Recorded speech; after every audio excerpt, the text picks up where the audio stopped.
It's May 1st, 2023, and I'm working this evening in our production garlic area. This is right down the street from where Sasha and I live, roughly an acre or so of open field context we farm on a neighbor's land. We've spoken in great detail about growing potatoes in here and other crops. I'll link throughout this video to a bunch of past crops that we've trialed in here and different techniques. But this year, in the fall of 2022, we planted our three main varieties of garlic: hardneck, softneck, and an elephant garlic. And they're coming up beautifully this spring. I'd like to take a look around and see how things are growing so far. If you watch the channel, you know that in the spring of 2022, so last spring, around mid-May, we planted this entire field to potatoes. And the potatoes basically occupied these 4-foot wide beds down the whole line. So the garlic is planted out in the areas where the potatoes came out, and that worked extremely well. Throughout the season last year, I weeded pretty thoroughly. We collectively did some hilling of the potatoes where we robbed the walkways and hilled them. We plucked weeds as we went. There are certainly weeds to be had and worked with. We can talk about who's in here and what their pros and cons are. But overall, this field, without any tillage in the fall, just shaping and planting, came up beautifully in garlic, and some of the beds are nearly 100% just garlic. In fact, here's a hardneck bed that is just a very simple planting. Some of the beds have a mixture of crops. They have garlic with nursery seeds that were planted, which we'll talk about. But here's a bed with minimal, maybe no weeding so far. This is how it looks, just about 0 weeds for the entire length of this 100-foot bed. Deep mulch of hay in the fall, also some shredded leaves, also compost, whatever we could get. And that went a long way in keeping weeds down and keeping the moisture held in here, keeping them insulated so that they didn't get spit out by the deep freeze of winter periodically. And then there's definitely some spots where the mulch went down a little too deep. Here's an example where some of the hay went down. I'm sensing probably under here. Yep. I don't think they're dead. But this is definitely some of the early spring work to do, is look for areas where the mulching went just a little too heavy and the garlic was suppressed from popping up. For the most part, they can generally pop up through a lot of stuff. In fact, here's one that if I had intervened a little ways ago, they'd be a little nicer and greener, but they're working their way up. I can probably sneak that off. I don't want to injure the garlic, but let them get a little bit more light and they should perk up and grow beautifully. Here's another bed that hasn't been touched yet this year, and I'm thrilled with how easy it will be to keep this bed very clean. You can see some gaps in the middle here.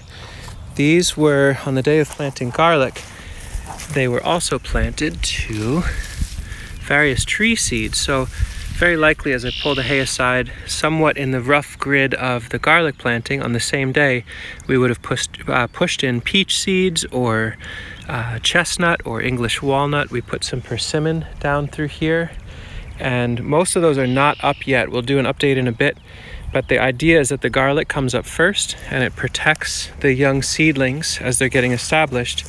They come up second and they grow in the middle of the bed. When we harvest the garlic, those tree seedlings get the rest of the season to grow up to the canopy, and then we dig them out in the fall. We just had an intense amount of rain yesterday, almost 2 inches, and so that's a time we're having these dug out walkways. By hilling potatoes all last summer, we left these divots so that when it rains really intensely in this flat field that we're able to farm, it's able to go to the walkways, and then we've dug it out just enough to allow the overflow to go down a walkway to the west and out to daylight on the far end. But if we get into a drought, we can always pack that end, and we can pack it periodically so that a flash rain would actually hang for a while. This early in the season, with the soil still cool and pretty saturated from the winter, we want these channels open and expressing out to the west where it's a little lower and nice open sun, just so the garlic doesn't sit in too much water. This is one of our elephant garlic beds. They're beautiful, almost like a leek. In fact, they're much more like leek than they are like garlic. I think they're quite happy in here. They're doing little festive twists to their leaf, which I think must mean that they're very, very content. Well, at least let's hope so. You can see the difference between the elephant and the softneck. The softneck tends to be a bit more anemic and spindly, especially when they're growing right next to the super hardy hardneck that we have. These we have on slightly closer spacing. They seem to do okay with that. And I think what we'll do at some point is draw the mulch away so the soil can really warm up, and then side dress them with compost. They feel like they need a bit more food than they're getting out of this field. Midsummer, when we were harvesting seaberry fruit or sea buckthorn fruit, we were also cutting branches and processing them to try to propagate them as softwood cuttings. And the result of that experiment, these are cuttings of seaberry that rooted last summer in our backyard under mist, and they were transplanted out here in the fall, and then the garlic was planted around them. So the garlic will act as a little bit of a protective crop. I don't think it'll need that very much, but they're slowly coming up, they're greening and growing, and once the garlic leaves, they can grow here in a nice way. In the future, I might do a idea where this garlic patch might segue to being an orchard someday.